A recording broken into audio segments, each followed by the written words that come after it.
1장 11절부터 19절까지입니다. 본문이 조금 깁니다. 천천히 읽겠습니다.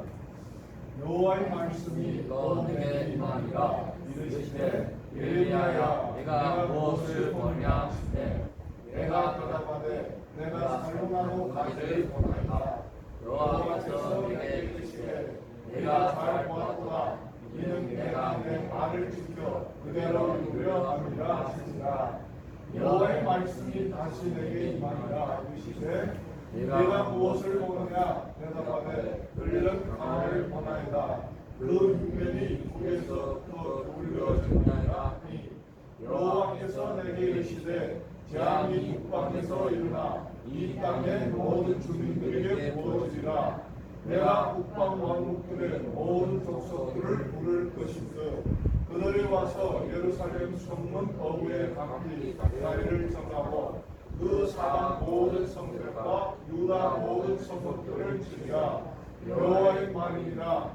우리가 나를 버리고 다른 신들에게 분양하며 자기 손으로 만든 것들에 절하였은즉 내가 나의 심판을 그들에게 선고하여 그들의 모든 죄악을 증명하리라. 그러므로 너는 내 거리를 당기고 일어나 내가 내게 명령한 말을 다 그들에게 말하라. 그들 때문에 두려워하지 말라. 내가 그들 앞에서 두려움을 당하지 않게 하리라. 그러나 내가 오늘 너를 그 온 땅과 유다들과 그 지도자들과 그 제사장들과 그 땅 백성 앞에 경고하였으므로 세계동 모성백들에게 하였으므로 그들이 너를 치나 너를 이기지 못하느니 이는 내가 너와 함께하여 너를 구원하는 것입니다. 여호와의 말이니라. 아멘. 네, 아주 힘이 나는 말씀입니다. 그 어려운 위기 속에서 하나님께서 연약한 한 사람 예레미야를 부르시고 그 시대에 들어서 사용하시면서 17절부터 19절까지 보니까 내가 너를 지켜주리라 그러면서 힘을 주십니다. 네, 시대마다 위기와 환난이 올 때에 하나님은 하나님의 사람들을 들어서 쓰시기를 원합니다. 그 사람이 하나님 앞에 온전히 준비되어서 쓰시는 것도 아니고 그 사람이 다른 사람과 특별한 어떤 능력을 가지고 있어서 하나님이 쓰시는 것도 아닙니다.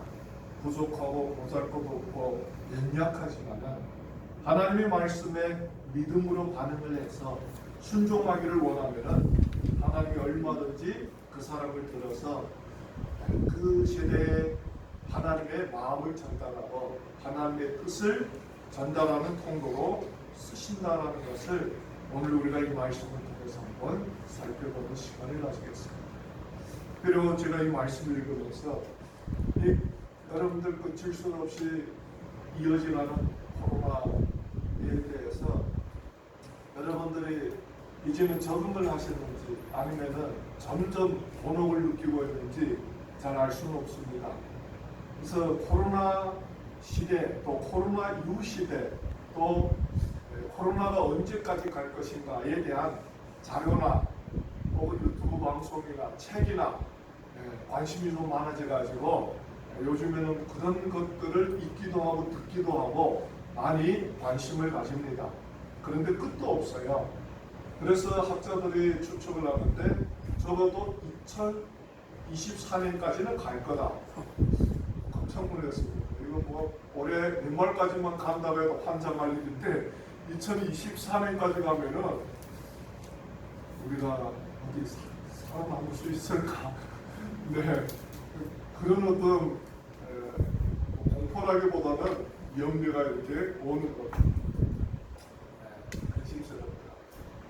근데 더 놀라운 사실은 이게 잠시 머물렀다 가면은 사람들이 원래 상태로 돌아가는데 이게 2년에서 3년이 유지되면은 모든 삶의 습관이 뒤집어진다는 거예요. 바뀌어진다는 거예요.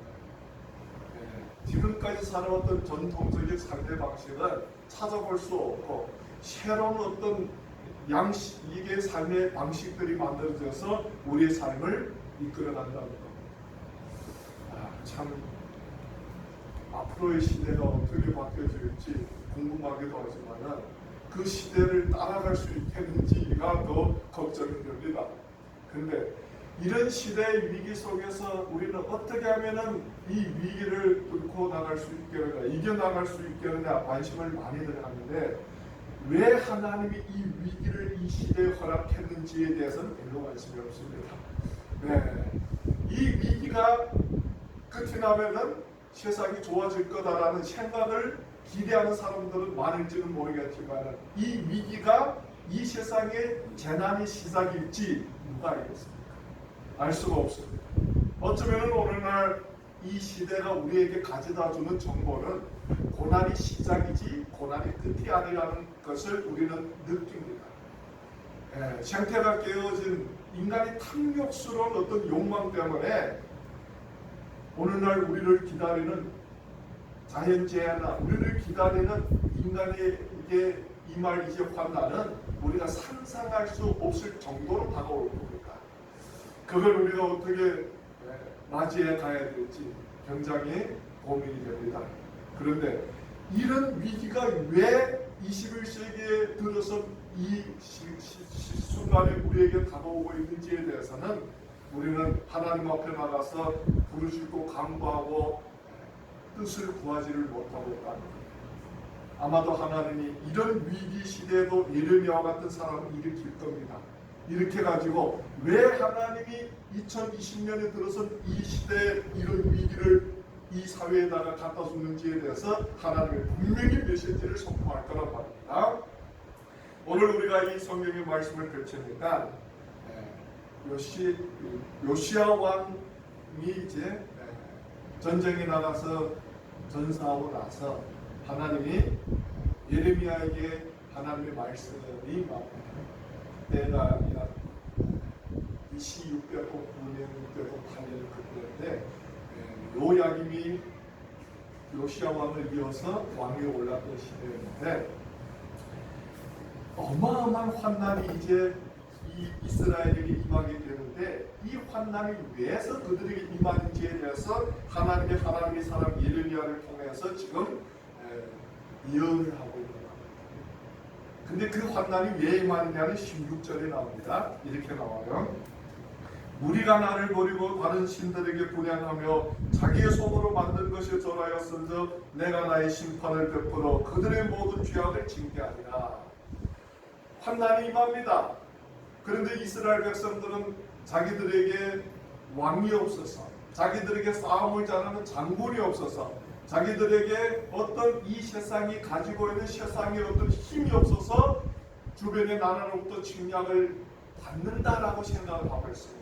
근데 하나님은 그게 아니라 이스라엘이라는 그 자그마한 나라가 밑으로는 이집트, 위로는 아수르, 바벨론과 같은 강대국이 늘성호시 텅텅하게 이스라엘을 지켜보고 있는데 그런 강대국 속에서도 부강하게 살아올 수 있었던 것은 하나님의 함께하심이었다는 겁니다.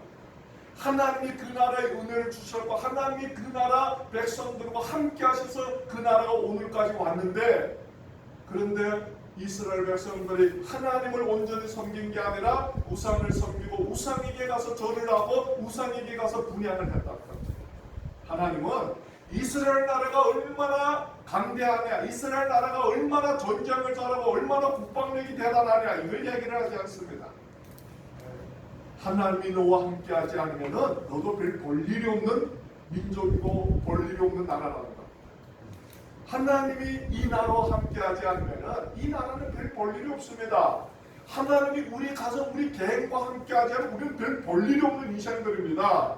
그런데 좀 먹고 살만하니까 그래도 내가 뭔가를 할 수 있다고 생각하니까 여러분들 이 세상을 내 힘으로 이겨나가는 줄로 생각하는데 하나님이 내 인생을 떠나보면 우리 인생 별것도 아닙니다.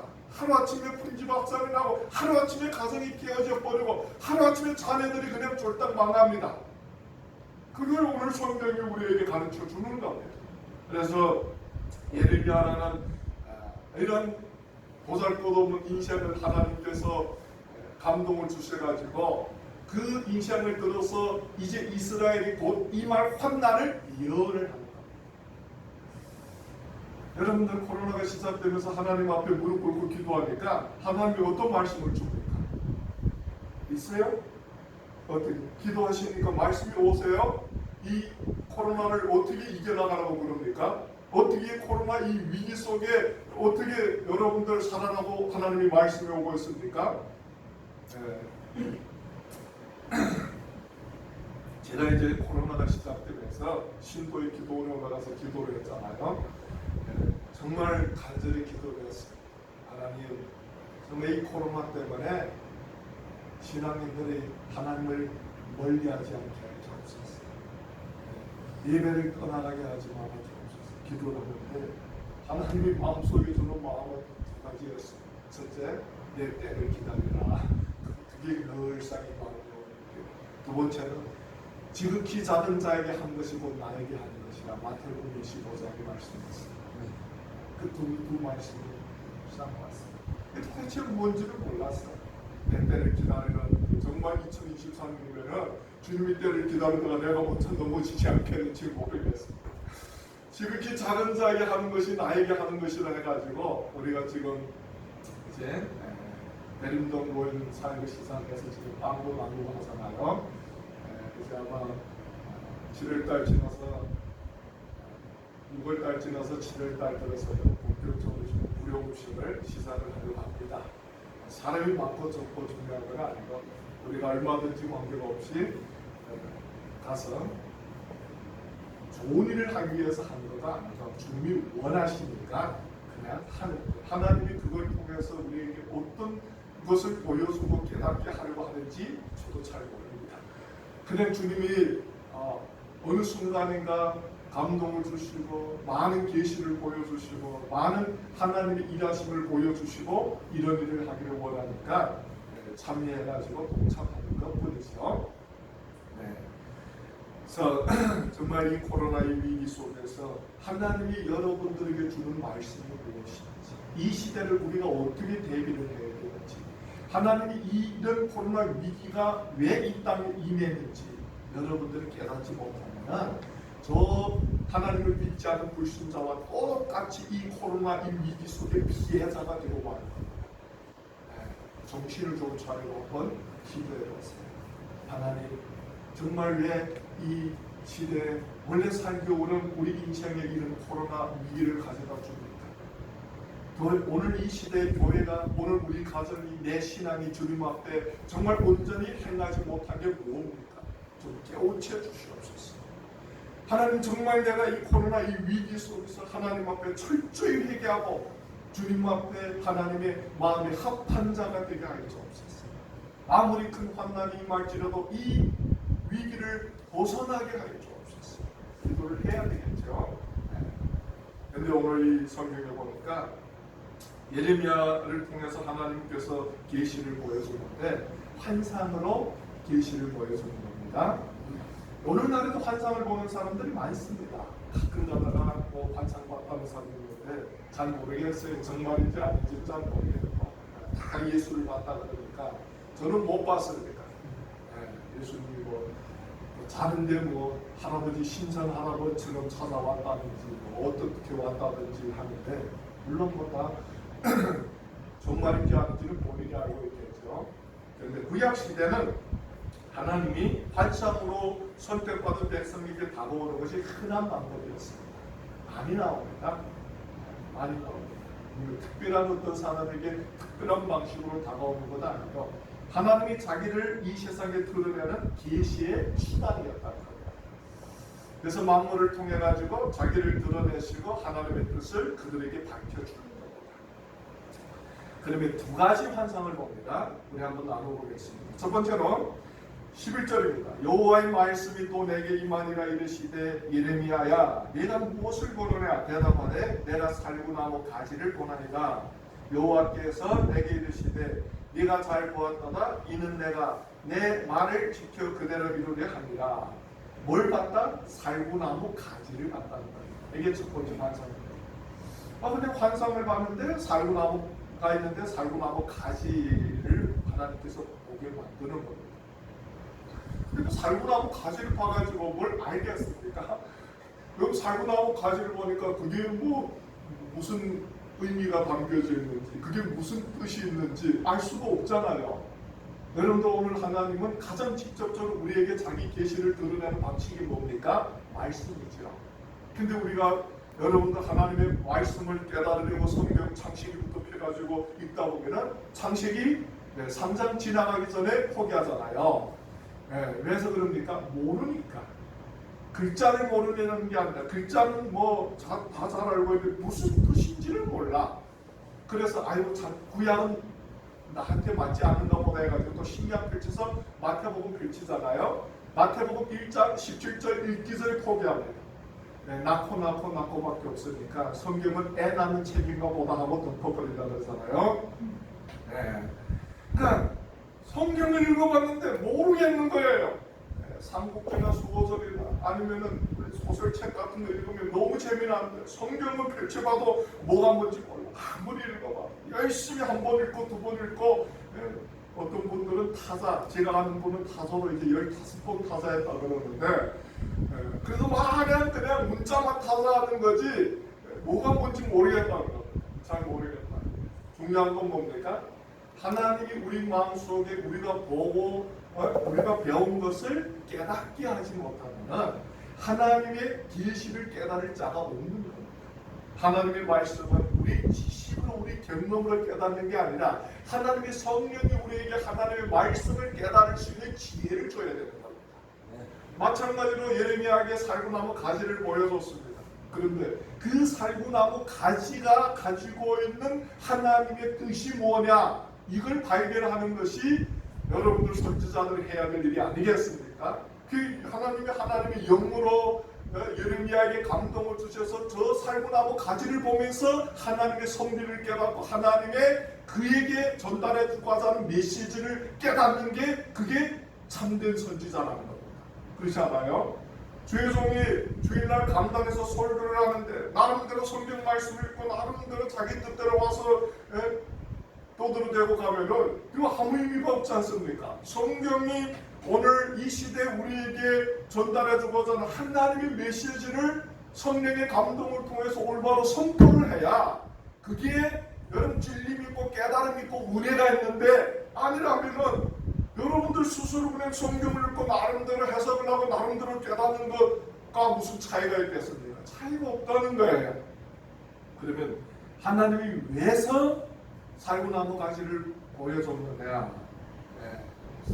왜 보여줬을까? 성경이 성경으로 우리에게 해석을 해줬는데, 민수기의 17장에 가보면은 아론의 쌍난 지팡이가 나옵니다. 1절부터 11절까지 쭉 보면은 10절에서 나오는데, 거기에서 아론의 지팡이에서 싹이 나고 꽃이 핍니다. 줄기가 나와가지고 꽃이 피는데 무슨 꽃? 살구꽃이 펴가지고 모든 이 지파의 대표의 지팡이의 머리가 되는 겁니다. 그러면서 뭘 말하느냐? 이스라엘의 심판을 얘기를 합니다. 그 여러분들 뭘 여기서 지금 보여주려고 그러느냐? 하나님을 물어보면 되겠어. 예레미야야, 네가 뭘 보느냐? 그러니까 살구나무 가지, 하나님 보여준 게 살구나무 가지니까 살구나무 가지를 보았나이다. 그 다음에 중요합니다. 12절에 여호와께서 내게 이르시되 네가 잘 보았도다. 그냥 정직하게 그냥 살구나무 가지를 봤으니까 살구나무 가지를 봤다고 하면 되는 거잖아요. 이는 내가 내 말을 지켜 그대로 이루려 함이니라. 살구나무 가지를 보여줬는데 뭐라 그럽니까? 내 말을 지켜 그대로 이루려 함이니라. 이게 중요한 겁니다. 그러니까 살구나무 가지를 통해서 뭔가를 지금 보여주기를 원하고 깨닫기를 원하는데 하나님이 여기에서 내가 내 말을 지켜 그대로 이루려 함이니라. 이렇게 말씀을 하는 겁니다. 그러니까 하나님이 구약에서 말씀하는 살구나무 가지를 뭘 말하느냐? 심판을 말합니다. 내가 이 이스라엘 백성들을 심판을 하겠다. 그러나 그 심판의 때가 곧 올 거다. 예레미야가 살구나무 가지를 보니까 여기에서 말하는 살구나무는 우리가 말하는 살구가 아닙니다. 정확하게 여러분들 주석가들이 이걸 해석을 하면 아몬드 나무 가져갑니다. 아몬드. 이스라엘에서 가장 먼저 꽃이 피고 열매 맺는 과일이라는 겁니다. 1월 말일 2월 초에 꽃이 핀다고 그러는데 아몬드 나무 가지였는데 아마도 예레미야가 보니까 싹이 나온 것 같습니다. 무슨 말입니까? 곧 꽃이 피게 된다는 겁니다. 하나님의 심판이 시급하게 이스라엘에게 임하게 된다라는 메시지를 지금 전달해 주는 겁니다. 우리가 밑으로 문맥을 받아 그 흐름입니다. 하나님의 심판이 지금 곧 이스라엘에게 임하는데 살구나무 가지를 보게 하는 것은 하나님의 때의 심판은 인간들과는 관계없이 반드시 너희들에게 임한다라는 메시지를 지금 전달해 주는 겁니다. 여러분들, 이스라엘 백성들이 하나님 앞에 하나님이 가장 기뻐하시지 않는 우상을 섬겼습니다. 그러니까 하나님이 이스라엘 백성들을 심판을 합니다. 오늘 우리는 몰라요. 이 시대에 이런 위기가 왔는지는 알 수 없지만 분명히 하나님 안에서는 우리를 향한 하나님의 뜻이 있고 하나님의 경종이 있을 거란 말입니다. 우리는 잘 모르지만은 그렇지 않아요? 그런데 여러분들, 우리가 이 위기가 왔다고 해서 하나님 앞에 무릎 꿇고 주여 이 위기를 빨리 피하게 하여 주옵소서, 이 위기 속에서 우리 가정만 지켜 주옵소서. 물론 그렇게 되기를 원하지만은 그런다고 해서 여러분들 이 말 위기가 피해가는 건 아니라는 것입니다. 위기는 임해요. 위기. 물론 하나님이 원하는 결과가 있겠죠. 인간의 연약함을 깨닫고 회개하고 모든 백성들을 주께로 돌아오게 하는 것이 하나님의 뜻일지 모릅니다. 네. 하나님의 때에 반드시 하나님의 심판이 임한다는 것. 급하다는 것. 이제 금방 여러분들 꽃이 아몬드 가지에서 꽃이 피게 되는데 하나님이 때입니다. 여러분들 봄이 가면은 여름이 오고, 여름이 가면 가을이 오고, 가을이 가면은 겨울이 오고, 이건 우리가 바꿀 수 없어요. 계절은. 네. 여러분들 아무리 추운 겨울이라도 영원히 겨울만 존재하지 않습니다. 추위는 잠깐 가다가 우리가 원하든 원하지 않든 여러분들 봄이 되면은 씨앗이 나게 되고 들풀이 자라게 되고 들꽃이 피게 되고, 그게 하나님의 때입니다. 우리는 여러분들 우리가 원하든 원하지 않든과는 관계가 없이 하나님이 정한 때가 오면은 싹이 나게 되고, 하나님이 정한 때가 되면 꽃이 피게 되고, 하나님이 정한 때가 되면 열매를 맺게 되는 겁니다. 그리고 우리가 원하든 원하지 않든 관계없어요. 하나님은 하나님의 때에 하나님의 뜻대로 일하시는 분이시기 때문에 그렇습니다. 그러니까 여러분들 우리의 마음 같아서는 빨리 여러분들 이 코로나가 지나가고 빨리 원래 우리가 살아가는 삶의 모습대로 돌아가기를 원하는데 우리 마음대로 되는 게 아니라는 것입니다. 하나님의 때에 하나님의 방식대로 하나님은 일하시는 분이시기 때문에 우리의 생각과 우리의 방법과는 전혀 관계가 없는 겁니다. 그러면은 이런 위기 때 우리가 할 수 있는 일은 뭡니까? 정말 멀리 갔던 우리의 삶을 빨리 돌이켜야 되죠. 하나님을 불신하고 살았던 우리 삶을 빨리 정리하고 하나님께로 돌아와야 되죠. 정말 하나님이 기뻐하지 않은 우리의 삶의 구석구석을 하나님 앞에 내려놓고 하나님이 기뻐하는 삶을 살기 위해서 최선을 다해야 되죠. 그게 우리가 할 수 있는, 다른 일은 우리가 할 수 있는 게 없습니다. 우리가 바꿀 수 있는 건 없어요. 인간이 그렇게 대단한 존재가 아닙니다. 여러분들, 요즘에 여러분들 코로나 바이러스 백신이 나온다는데 왜 못 나온지 아세요? 자꾸 변종이 된다고. 이제 제일 처음 코로나 이 바이러스가 나와서 백신을 만드는데 제일 첫간 걸 나온 것을 가지고 백신을 만들려고 하니까 이제는 그게 변종이 막 몇 번 돼가지고 제일 처음 만든 백신이 만들어 나올 때 되면은 새로운 바이러스가 변종이 돼가지고 아무 쓸데 없어진다는 거. 참 힘든 일이잖아. 그래서 어느 날인가부터 우리가 이 코로나 바이러스를 그냥 모시고 살아야 될지 모릅니다. 병 중에 하나. 그러나 앞으로는 치료약이 나오겠지만 유행성 감기처럼, 아니면 계절성 어떤 병처럼. 그래서 정말 이런 위기 속에서 우리가 하나님께로 돌아와서 하나님을 의지하고 하나님을 바라보는 그런 삶이 되시기를 바랍니다. 두 번째 환상이 나옵니다.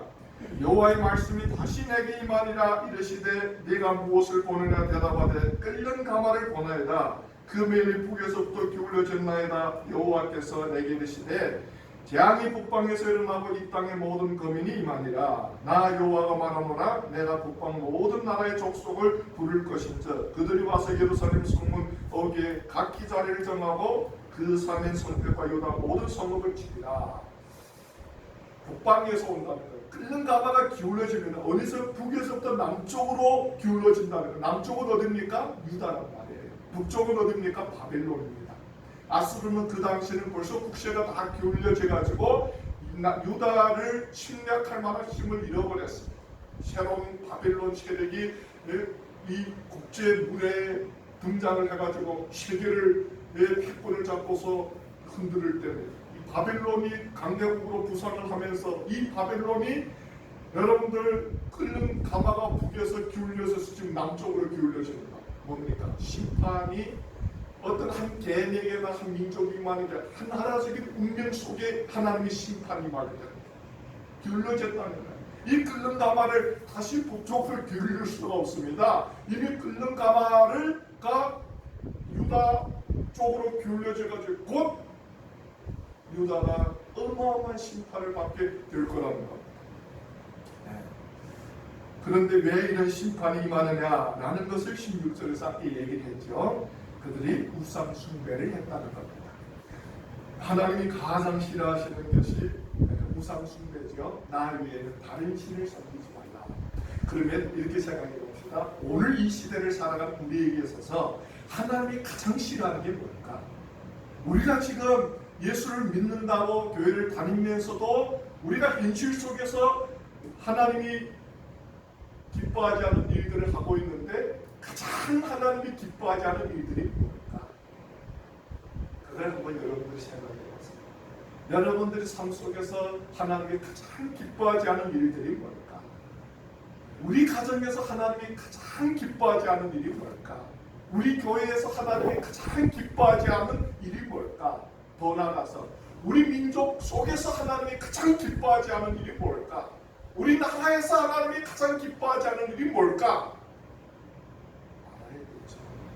그런데 하나님이 오늘날 이스라엘 백성들에게는 나 외에는 다른 신을 섬기지 말라 그러는데 16절에 보니까 우리가 나를 버리고 다른 신들에게로 분행하며 자기 손으로 만든 것을 절하였은즉 내가 나의 심판을 베풀어 그들의 모든 죄악을 징계하리라.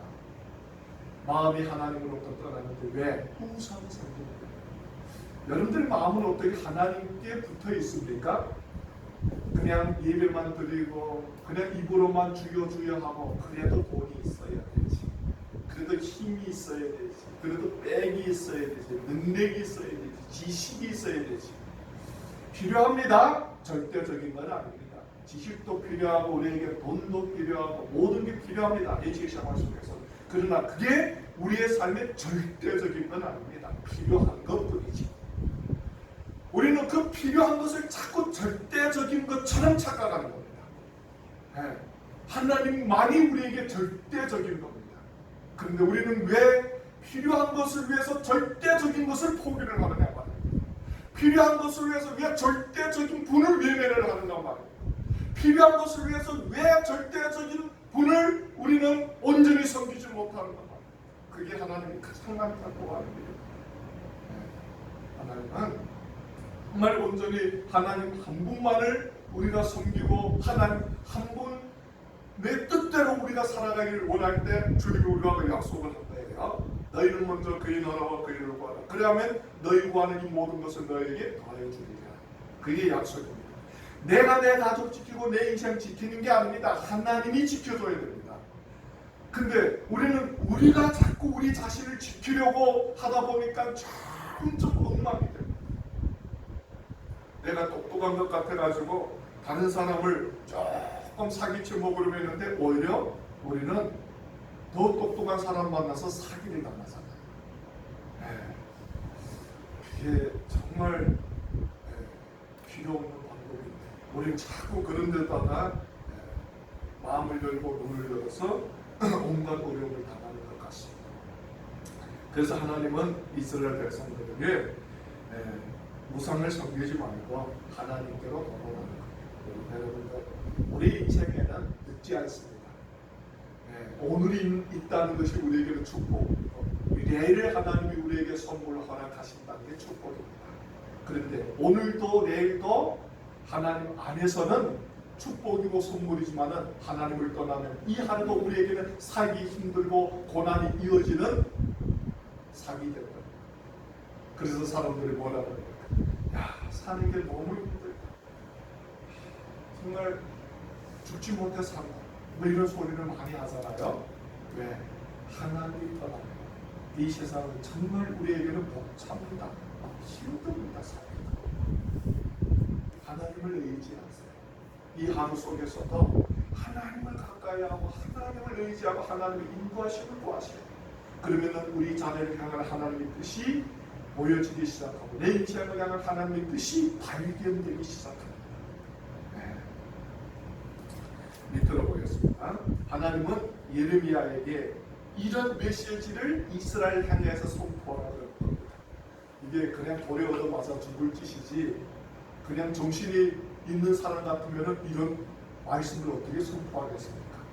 왜냐하면 이스라엘이 곧 망한다라는 이런 말씀을 선포하면은 이스라엘 백성들 좋아하겠습니까?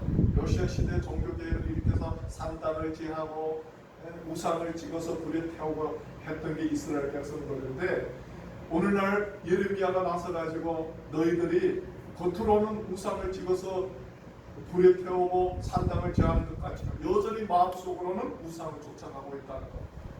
또 요시아 시대는 종교개혁을 일으켜가지고 많은 산당을 제했지만 요시아 시대 이후에 여전히 이스라엘 백성들이 다시 산당을 세우고 우상에게로 나가서 자기들 운명을 자기 나라 운명을 우상에게 맡겼다는 겁니다.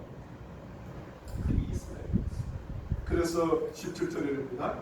그러므로 너는 내 허리를 동이고 일어나 내가 네게 맹한 발을 다 그들에게 구하라. 그들을 인하여 두려워 말라. 두렵건대 내가 너로 그들 앞에서 두려움을 당하게 할까 하노라. 여러분들 우리 생각에는 하나님의 말씀이 임하면 우리가 나서가지고 담대하게 하나님의 말씀을 증거할 것 같지요? 그렇지 않아요. 여러분들 밖에 나가가지고 여러분들 자신이 예수 믿는 사람이라고 당당하게 말하는 것도 쉽지 않다는 걸 여러분들이 알아야 됩니다. 믿는 사람들 가운데서 교회 안에서는 내가 얼마나 예수를 잘 믿는지 알지 라고 고백하는 것이 어쩌면 멋있어 보이고 존경스러워 보이니까 괜찮은데 안 믿는 저 세상 속에서 오늘날 정말 기독교가 이 세상에서 무시당하고 기독교라 그러면은 아니게 모르게 우리가 어려움을 감당하며 살아가야 될 이 사회 속에서 내가 예수 믿는 사람이라고 당당하게 말하는 것이 우리에게는 얼마나 큰 피해가 오는지 모릅니다. 그래도 우리가 당당하게 예수 믿는 사람이라고 말할 수 있겠습니까? 오늘 하나님은 예레미야 보고 나가가지고 네가 본 환상을 이스라엘 백성들을 향하여서 메시지를 선포해라는 거예요. 근데 예레미야는 두려운 거예요. 나는 할 수 없다는 거예요. 나는 어린이다. 나는 저 왕들에게 가서 저 제사장들에게 가가지고 저 유지들에게 가가지고 저 족장들에게 가가지고 하나님 나에게 보여준 이 환상의 메시지를 전할 수 없습니다. 나는 두렵다는 거예요. 여러분들 밑으로 보면 그게 나오죠. 보라, 내가 오늘날 너로 그 온 땅과 유다 왕들과 그 족장들과 그 제사장들과 그 땅 백성들 앞에 경관선로 실기둥 노선벽이 되게 하였은즉. 예레미야가 상대를 하는 사람들은 어떤 사람들입니까? 자기보다 어리거나 만만한 사람들이 아니었습니다. 그 시대를 이끌어가는 엘리트들입니다. 그 시대에 가장 힘있고 권력있고 그 시대에 가장 능력있는 사람들을 상대로 해서 이 메시지를 지금 선포해라는 겁니다. 말이나 되는 소리입니까? 우리는 여러분들 길 가다가 나보다 부족해 보이고 나보다 약해 보이고 나보다 능력도 없어 보이는 사람한테 가서 전도를 한번 해라 해도 입이 떨어지지 않는데 여러분들 이 시대를 끌고 가는 최고의 기득권층에게 가가지고 하나님이 예레미야에게 보여주는 환상을 선포를 해라 그러니까 예레미야가 나는 두렵다는 거야. 나는 못하겠다는 거야. 그러니까 여러분들 하나님이 말씀을 하는 거죠. 너는 내 허리를 동이고 일어나라. 허리를 동이고 왜? 힘이 어디서 나옵니까? 허리에서 나옵니다. 하나님의 성경에 보니까 말씀으로 너희의 허리를 동이고 이럽니다. 여러분들 우리의 힘은 어디서 나옵니까? 하나님의 말씀에서 나옵니다. 하나님의 말씀이 우리에게 깨달음이 오고 하나님의 말씀이 우리를 붙잡아 줄 때 세상이 두렵지 않아요. 우리가 많이 가지고 많이 배우고 능력이 있어서 세상에 두렵지 않는 게 아닙니다. 나보다 더 힘있고 나보다 더 많이 가지고 나보다 더 능력 있는 사람 앞에 가면은 좁니다. 우리가. 그런데 가진 것도 없고 능력도 없고 배운 것도 없지만은 하나님의 말씀이 나를 붙잡아주면은 세상 두려운 게 없어요. 하나님이 나와 함께하기 때문에 무섭지 않아요. 네, 여러분들 우리는 항상 말씀으로 우리 허리를 동이고 이 세상을 싸고 이겨야 돼요. 우리는 세상에 이길 수 있는 다른 힘이 없기 때문에 그렇습니다. 그래서 너는 내 허리띠를 동이고 일어나 내가 내게 명한 바를 다 그들에게 고하라. 그들을 인하여 두려워 말라. 두렵건대 내가 너로 그들 앞에서 두려움을 당하게 할까 하노라. 두려워하지 말라는 겁니다. 여러분도 우리가 여호수아 1장 9절 보니까 내가 내게 명령한 것이 아니냐. 강하고 담대하라. 두려워하지 말며 놀라지 말라. 네가 어디로 가든지 네 하나님 여호와가 너와 함께 하느니라 하시니라. 두려워하지 말라. 하나님은 자꾸 우리에게 다가와서 여러분들 끊임없이 우리의 정말 귀가 뚫릴 정도로 하시는 말씀이 뭡니까? 네가 나를 믿느냐? 예, 믿습니다. 그럼 두려워하지 말라는 겁니다. 왜? 내가 세상을 이기는 것과 같이 너희들도 세상을 이기리라 그러는 겁니다. 내가 세상을 이기지 못했으면 너희들 보고 세상을 이기라는 말은 안 하겠다는 겁니다. 그런데 하나님이 이 세상을 이겼기 때문에 너희들도 하나님의 능력을 힘입어 살아가는 사람이기 때문에 하나님의 능력을 세상을 넘기길 수 있다는 겁니다. 네, 여러분들 이제 가나안 땅으로 진출해야 될 어린 여호수아를 향해서 예수님이 다가와서 그래요. 하나님이 다가와서 그래요. 여호수아야 두렵지? 예, 두렵습니다.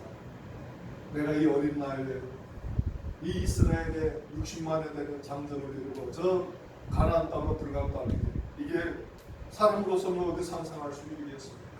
근데 하나님이 너 나를 믿지? 예, 믿습니다. 그럼 두려워하지 말라. 내가 너와 함께 하니까 네가 두려워하지 말라. 가는 거 담대하라. 그냥 순종에 가는 거야. 예, 다 알아서 하는 게 아닙니다. 다 배워서 확신하는 것 아니고 그냥 순종에 가는 거예요. 순종에 가다 보니까 부족함에도 하나님이 함께하고 순종함에 가다 보니까 우리의 연약함에도 하나님이 도움의 손길을 보내주고 하나님의 동력자를 보내주고 하나님의 아름다운 마음들을 보내주고 하나님이 일을 하시더라고요. 그래서 두려워하지 말라고. 디모데후서 1장 7절에도 하나님이 우리에게 주신 것은 두려워하는 마음이 아니요 오직 능력과 사랑과 절제하는 마음이니. 우리는 끊임없이 하나님 앞에 나가서 하나님을 뭐라 부릅니까? 아버지라고 부릅니다. 그렇죠? 아버지, 아버지. 어릴 때 생각하면 그래요. 어릴 때 밤길을 가면은 여러분들 세상이 얼마나 무서운 곳인지를 모르기 때문에 어른 하나만 옆에서도 무섭지 않아요. 아마 아이의 마음보다는 어른이 더 무서울 겁니다. 어른이 세상이 어떤지를 알기 때문에. 근데 우리가 믿는 하나님 아버지는 전지전능하신 분이십니다. 그 전지전능하신 하나님께서 우리 보고 두려워하지 말라는 겁니다. 데려와서 8장 15절에 너희는 다시는 무수한 종의 영을 받지 아니하고 양자 영을 받았으므로 우리가 아버지라 부르시느니라. 두려운 종의 영을 받지 않았다는 것, 양자 영을 받아서 두려워하지 말라는 것. 이게 하나님이 오늘 우리에게 하시는 말씀입니다. 그러면서 이제 선지자를 보고 그래요. 18절에 이제 하나님이 뭐라 그럽니까? 그 땅 백성 앞에 경고한 성읍 쇠규도 노성백이 되게 하였은저. 이미 하나님이 뭡니까? 하나님이 이미 예레미야를 지켜주셔서 그 어떤 세력도 예레미야를 넘어뜨리지 못하도록 하나님이 이미 지켜주셨다는 거예요. 이미 하나님이 우리를 부르시고 선택할 때 이 세상의 힘이 우리를 넘어뜨리지 못하도록 하나님이 우리에게 은혜 줬다는 거예요. 믿어요 여러분들 그걸? 믿어야 되죠. 그걸 못 믿으니까 자꾸 흔들리죠. 여러분들 마감해 보니까 믿는 자들에게 이런 표적이 따르리니 귀신을 명한 줄 귀신이 떠나보고 새로운 방언으로 말을 하며 힘든 자에게 손을 좀 나음을 입으리라 그랬습니다. 여러분 오늘 믿는 여러분들 우리에게 하나님이 우리가 예수를 그리스도라고 고백하는 순간부터 이미 하나님이 우리를 보호해주고 있고 지켜주고 있고 이 세상의 그 어떤 세력도 우리를 침범하지 못하도록 그리스도의 보혈로 우리를 돕고 있습니다. 그런데 우리의 두려움 때문에 믿음 없는 마음 때문에 자꾸 여러분들 마귀의 공격을 받고 우리 의심하는 마음 때문에 자꾸 이 세상에 짓밟힘을 받는 거예요. 얼마나 불행합니까? 네.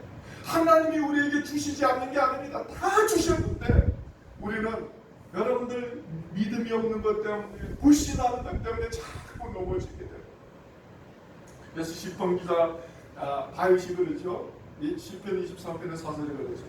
내가 사망의 음침한 골짜기를 다닐지라도 해를 두려워하지 않는 것은 주께서 나와 함께함이라 주의 지팡이라 막대기가 나를 아니야. 다윗이 얼마나 고생을 많이 합니까? 자기의 장인 사울이 그 어마어마한 군대를 몰고 와가지고 다윗을 죽이려고 하는데 다윗은 그 어마어마한 군대 앞에서도 두려워하지 않았습니다. 왜? 자기가 싸워가지고 사울의 군대를 이길 수 있는 능력이 있어서 두려워하지 않았습니까? 아니에요. 하나님 앞에는 저 군대도 보잘것도 없다라는 믿음이 있었기 때문에 하나님이 나와 함께 한다면 이 세상도 두렵지 않고 코로나도 두렵지 않다는 믿음이 확실히 있기 때문에 흔들리지 않았다는 거예요. 그게 중요한 거지 우리에게. 그래서 시편의 118편 6절에 보면은 여호와는 내 편이시라 내가 두려워하지 아니하리니 사람이 내게 어찌할까. 하나님 누구 편이에요? 우리 편입니다. 두려워하지 마세요. 사람이 우리를 어떻게 하겠습니까? 꺼내봤자 우리를 조금 힘들게 만들고 마음을 좀 무상하게 만들고 그럴 뿐이지 그 이상으로 할 수 있는 게 없습니다. 우리 생명이 죽겠는데 사람이 어찌 우리 생명에 손을 대겠습니까? 하나님이 우리 편인데 우리가 뭐가 두렵습니까? 전에는 우리에게 한편 해주는 사람이 없어서 두려웠다는데 주변을 살펴보니까 힘없는 부모 형제, 힘없는 친구, 힘없는 인생이니까 두려웠다는데 이제는 이 세상을 자기 뜻대로 만들어가는 하나님이 내 편에 있겠다는데 왜 두려워하는 것만? 두려워할 필요가 없어요. 시편 27편 1절에 여호와는 나의 빛이시오 나의 구원이시니 내가 누구를 두려워하리요. 여호와는 내 생명의 능력이시니 내가 누구를 무서워하리요. 무서워할 필요가 없어요. 신앙이라는 게 여러분들 정말 우리가 온전히 주님을 의지하고 바라보면은 두려울 필요가 없어요. 마지막으로 19절에 보면은 그들이 너를 치나 이기지 못하리니 이는 내가 너와 함께하여 너를 구원할 것임이라 여호와의 말이니라. 하나님이 끝까지 우리 속에 임만을 하겠다. 우리가 믿든 말든 한번 선택했던 하나님은 우리를 떠나지 않는다. 우리가 믿음이 없어서 하나님이 오늘도 우리와 함께함에도 불구하고 우리가 의지하지 못하는 거지 하나님은 한 번도 우리를 떠난 적이 없어요. 여러분들이 믿음이 좋을 때나 믿음이 약할 때나 의심할 때나 넘어질 때나 하나님은 한 번도 여러분들 떠난 적이 없어요. 하나님은 항상 여러분들 속에 임만을 하여 주셨어요. 여러분들을 당겨주고 밀어주고 일으켜 주어서 여러분들이 이 세상에서 빛과 소금된 삶을 살아가기를 원한다는 거예요. 예레미야는 어마어마한 고난을 당합니다. 40년 사역 속에서 요시아가 622년에 종교개혁을 일으켜서 609년까지 요시아가 무기토 전쟁에서 전사한 그 가운데만 침묵을 했지 그 다음 사역 기간에는 여러 번 죽을 뻔했고 정말 이스라엘 백성들 가운데 얼마나 외면당하고 얼마나 고통을 많이 받았지 모릅니다. 그럴 때마다 하나님 난 정말 살기 싫습니다. 사는 게 너무 고통스럽습니다. 하나님 왜 나를 이렇게 만듭니까? 힘들어요. 그럴 때 하나님이 뭐라고 합니까? 두려워하지 마라. 내가 너와 함께한다. 너는 넘어지지 않을 것이고 너는 죽지 않을 것이고 내가 너를 이 땅에 들어서 사용할 때까지 누구도 너에게 손을 댈 사람이 없을 거다. 하나님 정말 인생을 그렇게 살았다면 무슨 사는 재미가 있겠느냐 우리는 그렇게 생각할지는 모르겠지만 여러분들이 생각하는 하나님의 역사하심과 기적이 그렇게 쉽게 일어나는 게 아닙니다. 우리가 온전히 우리 삶을 하나님 앞에 맡기기 때문에 하나님의 큰 믿음의 인생들을 통해서 역사의 빛을 내시고 삶의 무대에서 하나님의 살아계심을 드러내시고 기도하겠습니다.